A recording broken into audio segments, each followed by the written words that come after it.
近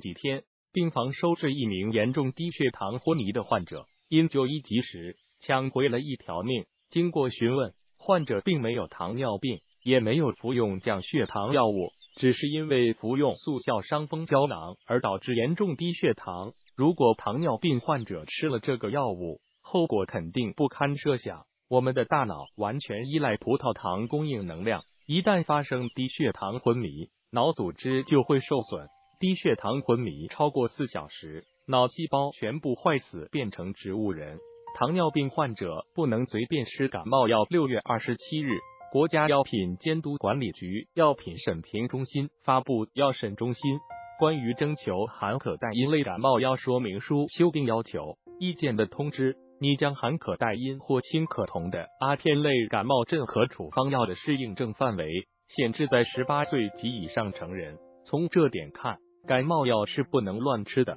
对于糖尿病患者来说更是如此。有些感冒药导致血糖下降，下面咱们就一起学习哪些药物会引发低血糖。糖尿病患者感冒应该怎么办？含对乙酰氨基酚的药物不要吃。很多常用的感冒药里含有对乙酰氨基酚，代表药物有速效感冒胶囊、快克、日夜百复宁、泰诺等。糖尿病患者食用上述感冒药物时，容易导致低血糖，因为对乙酰氨基酚扑热息痛是非那西汀的体内代谢产物，可通过神经调节引起外周血管扩张、出汗而达到解热的作用。目前国内解热镇痛药中，大多数含有扑热息痛及代谢产物对乙酰氨基酚。这类药物可以通过蛋白质换或影响降血糖药物的降解与排泄，使降血糖药物浓度升高，导致低血糖发生。血糖控制不稳定者，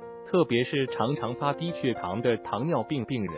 选择感冒药时应该慎重，尤其是老年人，尽量不要用扑热息痛或含有对乙酰氨基酚的感冒药。糖尿病病人感冒时服用感冒药，最好找糖尿病专业医生咨询，选择不影响血糖的感冒药，同时调整降血糖方案，加强血糖监测，不要过量服用感冒药。如果不能去看医生，最好服用温和的蒲地蓝口服液、阿司匹林加黄尿类药物。低血糖风险增加，阿司匹林是解热镇痛药物，同时还可以降低血小板聚集，防治心血管疾病。糖尿病患者经常使用，但阿司匹林如果与黄尿类降血糖药物联合使用，能增强黄尿类降血糖药物的作用，引起低血糖反应。服用黄尿类药物的糖友需要服用阿司匹林时，应及时调整治疗方案，防止发生严重的低血糖。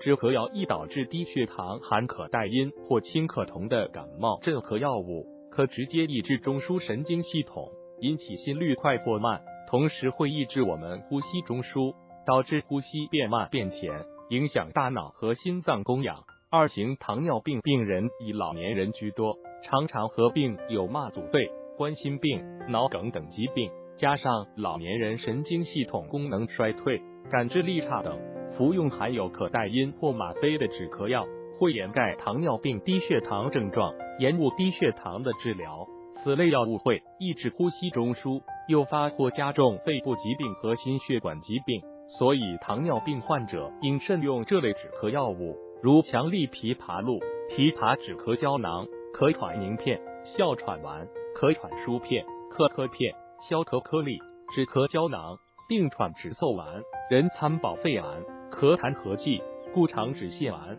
小儿止泻片等。这些药物中含有吗啡，会抑制低血糖反应时的神经反射，使低血糖发现之后，血糖恢复正常时间延长，加重低血糖症状。因为你自己不是医生，不知道怎么去选择用药，而目前我国大多数药店的工作人员只具备中专学历，没有接受良好的医学教育，医学知识不足，所以千万不要自己去药店买药吃。咳嗽的糖尿病患者去医院就诊时，先要了解自己的心肺功能，在就诊时如实的告知医生，不能隐瞒病史，以便于医生在处方时全盘考虑，制定最佳治疗方案。服药前要详细询问医生，搞清楚药物服用的方法和剂量，不要随意加大剂量，防止低血糖发生。如果不能去医院，可以服用苏黄颗粒止咳。感冒合并感染，抗菌素不能随便吃。普通感冒多为病毒感染，无需抗菌素治疗。但是糖尿病患者多机体抵抗力差，常因为合并感染，需要降血糖药物与抗菌药联合使用，而有些抗生素容易引发低血糖。青霉素类、绿霉素类可协同黄尿类药降糖作用，主要阻止黄尿类药物与血中蛋白质的结合，使黄尿类药在血液中的游离浓度增加，从而增强降糖作用。喹诺酮类可能与促进胰岛素分泌有关，还可使黄尿类药物的血药浓度升高而发生低血糖。磺胺类药物血浆蛋白结合率较高，可以与降糖药竞争血浆蛋白，提高黄尿类的血浆游离浓度，黄尿类排泄量减少，从而导致低血糖的发生。服用磺胺类抗菌药物后，会与胰岛素竞争血浆蛋白，导致血液中游离胰岛素增加，诱发低血糖。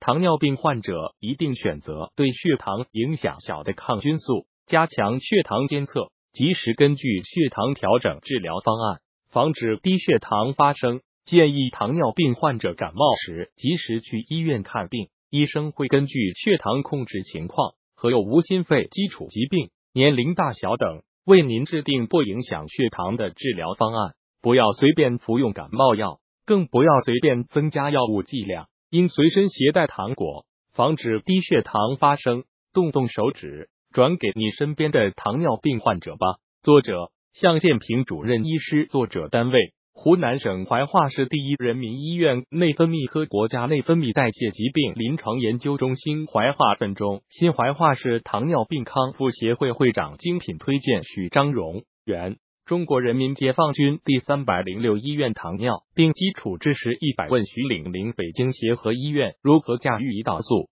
达到最佳控糖效果？糖尿病只有杂志社破解餐后高血糖食物血糖生成指数。糖尿病只有杂志社